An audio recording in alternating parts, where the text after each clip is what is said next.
উঁচু কর, উঁচু কর, উঁচু কর, নে উঁচু কর, উঁচু কর, নে খা খা খা। ডাকলেই কাছে আসে, মাথা তুলে খাবার চায়, বন্ধুও করে খুনসুটি, খাবার নাড়ে মুখের কাছে। কুমিরটিও উপলব্ধি করতে পারে বন্ধুত্বের গভীর আবেগ। আয় আয় আয় আয় আয় আয় আয়। বাগেরহাটের খানজাহান আলী মাজারের কুমিরের সঙ্গে তপুর বন্ধুত্ব দীর্ঘদিনের। পানিতে তপুর ছায়া পড়লেই উঠে আসে পারে, তখন দর্শনার্থীদেরও ভিড় জমে।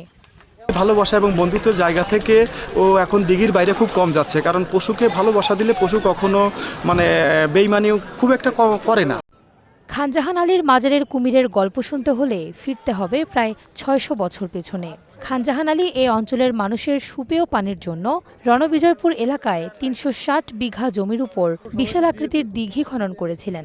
কেউ যেন পানি নষ্ট করতে না পারে, তাই দিঘিতে ছেড়েছিলেন মিঠা পানির কুমির। বংশপরম্পরায় খানজাহানের কুমিরগুলো দিঘিতে টিকেছিল কয়েক শতাব্দী। তবে ২০০৬ সালে কালাপাহাড় ও ২০১৫ সালে ধলাপাহাড়ের মৃত্যুর পর বাড়তে থাকে কুমির সংকট। এরই মধ্যে কুমিরের বংশবিস্তারের জন্য ২০০৫ সালে ভারতের মাদ্রাজ থেকে ৬টি কুমির এনে ছাড়া হয় দিঘিতে। তবে বেশি দিন বাঁচেনি সে কুমিরগুলো, একে একে মারা যায় ৫টি।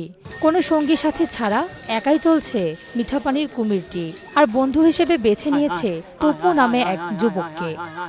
আমাদের বাগেরহাটের দিঘির খানজাহান মাজারের মূল আকর্ষণ কুমির। এই কুমির দেখতে হাজার হাজার লক্ষ লক্ষ দর্শনার্থী আসে।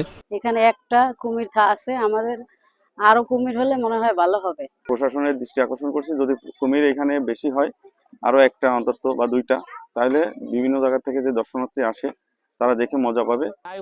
তপুর সঙ্গে কুমিরের বন্ধুত্বের এই দৃশ্য দেখে মন জুড়ায় দর্শনার্থী ও স্থানীয়দের। তারা উপভোগ করে কুমির আর মানুষের ভালোবাসার এই অকৃত্রিম দৃশ্য। স্থানীয়দের দাবি, কিছু কুচক্রী মহলের কারণে অসুস্থ হয়ে মারা যাচ্ছে কুমির। গত এক সপ্তাহের মধ্যে আমরা অ্যাডমিনিস্ট্রেশনের কাছে আমরা অভিযোগও দিচ্ছি যে এরকম একটা বিষয় হয়েছিল। দু একজন পুলিশ আসছিল এবং আমাদের খাতে আমরা সহযোগিতা কুমির আমরা সেখান থেকে নিয়ে এসে এখানে ছাড়ছি। কাজে আমরা যেই করবে তার বিরুদ্ধে আমরা সবাই মিলে ব্যবস্থা গ্রহণ করবো, প্রশাসনের দৃষ্টি আকর্ষণ করবো। দিঘিতে নতুন কুমির অবমুক্ত করা হলে দর্শনার্থীর সংখ্যা আরও বাড়বে বলে মনে করেন এ কুমির প্রেমী।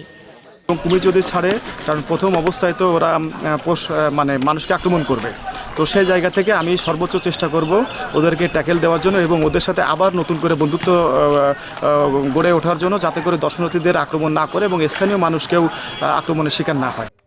কুমির বিশেষজ্ঞরা বলছেন, সঠিক পরিচর্যা করলে বেঁচে থাকবে দিঘি, টিকে থাকবে দিঘির ঐতিহ্য। এমন তথ্যই জানান সুন্দরবনের করমজল কুমির প্রজনন কেন্দ্রের ভারপ্রাপ্ত কর্মকর্তা। আমরা এলাকার লোকজন যদি সচেতন হই, কেউ যদি ওদেরকে ঘুমের ওষুধ না খায়, অন্য কোনো ডিসপ্লের জন্য ব্যবহার না করে, তাহলে হয়তো প্রজনন করা সম্ভব। আমি আশা করব যে যারা কর্তৃপক্ষ আছে তারা সদাই দৃষ্টি রাখবে এবং ভবিষ্যতে যেন এই প্রজননটা আমরা সঠিকভাবে রাখতে পারি। কুমিরের বংশবিস্তার বাড়াতে স্ত্রী কুমির লালন পালনের পরামর্শ দিয়েছে জেলা প্রাণী সম্পদ বিভাগ। বলছে, কুমিরের অস্তিত্ব টিকিয়ে রাখতে সব ধরনের সহযোগিতা করা হবে। অতিরিক্ত মাংস খাওয়ানোর ফলে হয় যে অবস্থাটা দাঁড়ায়, সেটা হচ্ছে তার শরীরে ফ্যাট বেড়ে যায়। তো ফ্যাট বাড়লে কিন্তু ওই যে প্রজননে সমস্যা হবে। আর আমাদের প্রাণী সম্পদ দপ্তরের পক্ষ থেকে যা যা করণীয়, যা যা সহযোগিতা করার, আমরা সবসময় করার জন্য সদা প্রস্তুত আছি।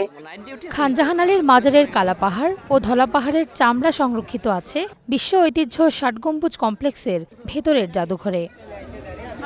Ishrat Lubna, star news.